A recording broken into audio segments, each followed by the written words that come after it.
بسم اللہ الرحمن الرحیم۔ لائف لائٹ میں خوش آمدید۔ کائنات کی تاریخ کی یہ 5ویں ویڈیو ہے۔ 10 ارب سال پہلے کائنات روشنیوں کا ویران سمندر تھی، جس میں کھولتے ہوئے سیارے ستارے اپنے اپنے راستوں میں تیر رہے تھے۔ خلا میں بے شمار گیسیں دھناتی پھر رہی تھیں۔ گریویٹی فورس ایک مربوط نظام تشکیل دے رہی تھی، جبکہ ڈارک انرجی کا کائنات کا حجم 3 لاکھ کلومیٹر فی سیکنڈ بڑھا رہی تھی۔ بگ بینگ کے کروڑوں سال بعد زمین کے وجود میں آنے پر سائنسدانوں نے 2 رائے اختیار کر لی۔ سر جیمز جین کہتے ہیں زمین سورج کا ٹکڑا تھی، جو ایک سیارے کی سورج پر کشش کے باعث جدا ہوا اور ٹھنڈا ہو کر سیارہ بن گیا۔ اس تھیوری پر عظیم بحث کا آغاز ہوا۔ کافی سائنسدان اس تھیوری سے متفق نہیں تھے۔ وہ بگ بینگ کے بعد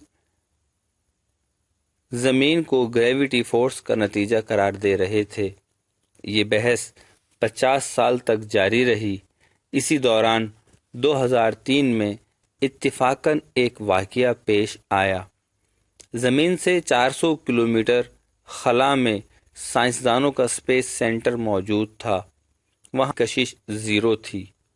اگر کسی چیز کو کھلا چھوڑا جاتا تو وہ تیرنے لگتی۔ وہاں ڈان نامی سائنسدان خلائی تجربوں میں مصروف تھا۔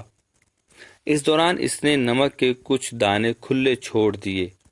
چند گھنٹوں بعد وہی دانے دیگر ایٹمی ذرات سے مل کر گیند کی شکل اختیار کر گئے، جن کا حجم مسلسل بڑھنے لگا۔ اس اتفاق سے متفقہ رائے قائم ہوئی کہ ہماری زمین سورج کا حصہ نہیں بلکہ گریویٹی فورس کا نتیجہ ہے۔ ابتدائی دور میں زمین پگھلی چٹانوں کا سمندر تھی۔ بڑی بڑی آتشی لہریں اٹھتی تھیں۔ کاربن اور ہائیڈروجن گیس کے مرغولے اڑتے تھے۔ زمین ہر وقت کھولتی رہتی تھی۔ یہی حال دیگر سیاروں کا بھی تھا۔ گویا کائنات جلتے ہوئے شعلوں کا بھیانک جہنم تھی۔ زمین کا درجہ حرارت 1100 ڈگری سینٹی گریڈ سے بھی آگے نکل گیا۔ اچانک خلا میں تیرتا ہوا ایک سیارہ زمین کے مدار میں داخل ہوا۔ اس سیارے کو سائنس تھیا کہتی ہے۔ اس وقت زمین کی کشش نہایت قوی تھی، لہذا سیارہ تیزی سے کھنچتا ہوا زمین سے ٹکرایا۔